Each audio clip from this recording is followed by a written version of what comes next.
மட்டக்களப்பு ஆரியம்பதியில் வாழ்வெட்டு.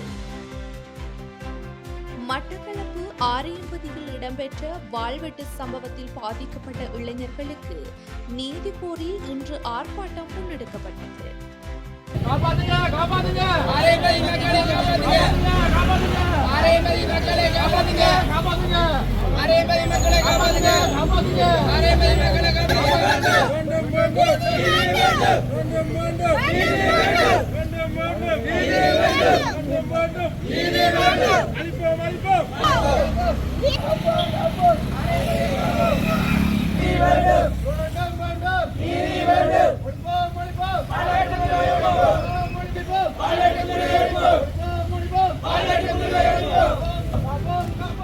ஆரியம்பதி பிரதேச செயலகத்துக்கு முன்பாக இந்த கவனஈர்ப்பு ஆர்ப்பாட்டம் நடாத்தப்பட்டது.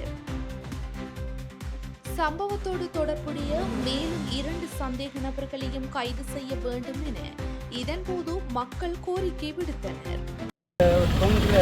நாங்கள் எந்த நேரம் நாங்கள் நடமாட எந்த நேரம் உங்களுக்கு என்ன நடக்குதுன்னு தெரியாமல் இருக்கின்றது.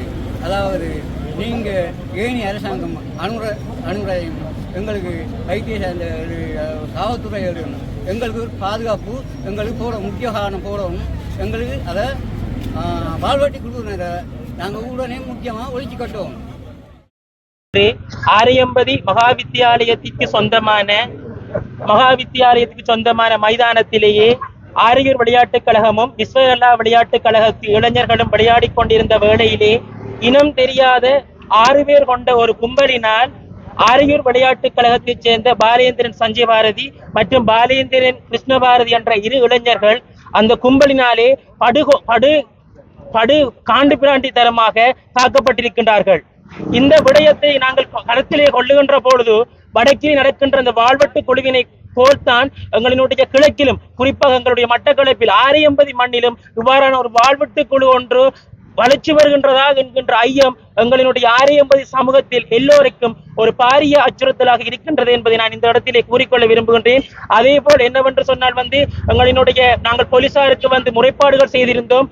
6 பேர் கொண்ட கும்பலினால் அந்த படுமோசமான காண்டுமிராண்டித்தனமான தாக்குதல் நடைபெற்ற போதிலும் 4 பேரைத்தான் இன்று வரை கைது செய்திருக்கின்றார்களே தவிர இன்னும் 2 பேர் கைது செய்யப்படவில்லை என்பது எங்களுடைய ஒரு மனவேதனையான விடயம் என்பதையும் நான் இந்த இடத்திலே கூறிக்கொள்கின்றேன். அதே போல் நாங்கள் மட்டக்களப்பு போதனா வைத்தியசாலையிலே அனுமதிக்கப்பட்டு ஓரிரு நாட்களிலே அவர்கள் வீட்டிற்கு அனுப்பப்பட்டிருக்கின்றார்கள் என்றால் எங்களினுடைய இலங்கையினுடைய வைத்திய துறையை சற்று எவ்வளவு கேவலமாக இருக்கின்றது, எங்களுடைய காவல் நிலையங்கள் எவ்வளவு கீழ்த்தரமாக இருக்கின்றது என்று பாருங்கள். பாரியோர் அரசியல் கலாச்சாரத்தை கருத்தில் கொண்டுதான் இன்றைய அரசாங்கம் மன்றகுமார் திசாநாயக்க ஐயா அவர்களுடைய அரசாங்கம் இன்றைக்கு ஆட்சிக்கு வந்திருக்கின்றது.